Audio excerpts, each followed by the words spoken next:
क्या निरंतर वनवासी घास का आहार आदि में संलग्न जल का आहार करने वाले सियार, चूहे, हिरण आदि क्या तपस्वी हो सकते हैं? मरने के समय जो प्राणी गंगा आदि तीर पर रहते हैं, गंगा के किनारे रहते हैं, उनकी मुक्ति होती है। तब गंगा के किनारे बसने वाले मेंढक मछली की गणना योगियों में होगी, क्योंकि जन्म से लेकर जीव मरने पर्यंत तक गंगा के तट पर ही वो जीव रहते हैं। कंकर हारी और पृथ्वी का जल का पान नहीं करने वाले व्रतियों को मोक्ष मिलता है। तो कबूतर सदा कंकड़ खाते, पपिया कभी भी भूमि का जल नहीं पान करता। तो क्या ये दोनों व्रत धारण करता माने जाएंगे? हे गरुड़, कर्म तो लोक रंजक कारक है, मोक्ष का तो साक्षात्करण तत्व ज्ञान है। हे गरुड़, षड्दर्शन रूपी महाकूप में गिरे प्राणी परमार्थ को नहीं जानते, वे पशु हैं तथा पशु बंधन में बंधे हैं। वे सात रूपी घोर समुद्र में इधर उधर ग्रंथ पढ़ने में के चक्कर में पड़े हुए कुतर्क जन लोक तथा आदि छह लहरों में चपेट में पड़े हुए डूबते हैं, उतरते हैं। वे शास्त्र पुराण पढ़कर परमार्थ नहीं जानते। विडम्बना कौवे की बोली की तरह व्यर्थ है। यह ज्ञान है, यह बात करने के योग्य है। यह चिंता में पड़े शास्त्र पढ़ते हैं, फिर भी परम तत्व का ज्ञान नहीं होता। काव्य और अलंकार से शोभित वाक्य छंदों में निबंध रचना करने में संलग्न व्यक्ति विषय और उपासना की चिंता में दुखित रहते हैं। व्याकुलेंद्री मूर्ख हैं। इस प्रकार वे परम तत्व का ज्ञान होता है, परंतु मनुष्य शास्त्रों में पढ़ कष्ट भोगते हैं।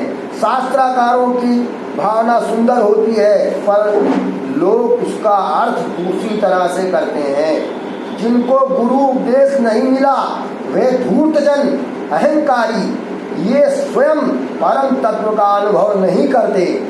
अन्यों से उपदेशात्मक मुद्रा में ब्रह्म ज्ञानोपदेश देते हैं। कुछ लोग वेद शास्त्र को पढ़ते हैं, आपस में ज्ञान का एक दूसरे को उपदेश देते हैं। जैसे कलच्छी दाल में रहती है, उसका स्वाद नहीं जानती, और वैसे ही परम पद को नहीं जानते, परम तत्व को नहीं पहचानते।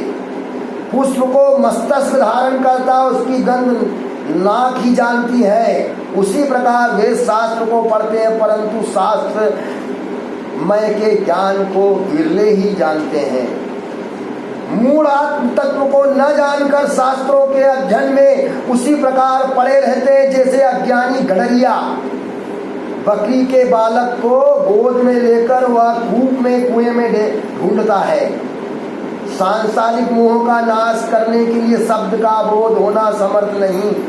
जैसे दीपक की बात कर लेने से अंधकार निवृत्त नहीं होता, जिस प्रकार किसी अंधे के हाथ में दर्पण दिया जाए तो वह अपना मुख उसमें नहीं देख सकता, उसी प्रकार बुद्धिहीन का पढ़ना व्यर्थ होता है। अतः प्रज्ञावानों को तत्व ज्ञान का लक्षण कहा है। यह जानना, इसको जानना, यह सबको सुनने की इच्छा है। किसी की आयु वेद गणना अनुसार दिव्य 1000 वर्षों की हो, पर भी शास्त्र का अंत नहीं होता।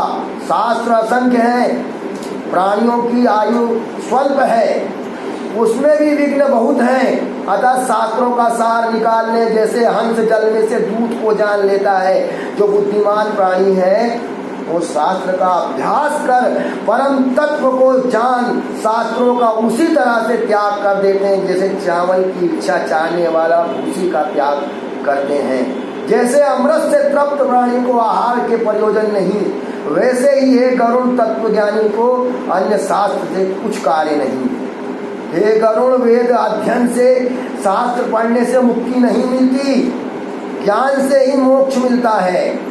न आश्रय करण से, न षड्दर्शन के पढ़ने से, न सब कर्म करने से मुक्ति मिलती है। मुक्ति प्राप्त करने के कारण केवल ज्ञान और कुछ नहीं है।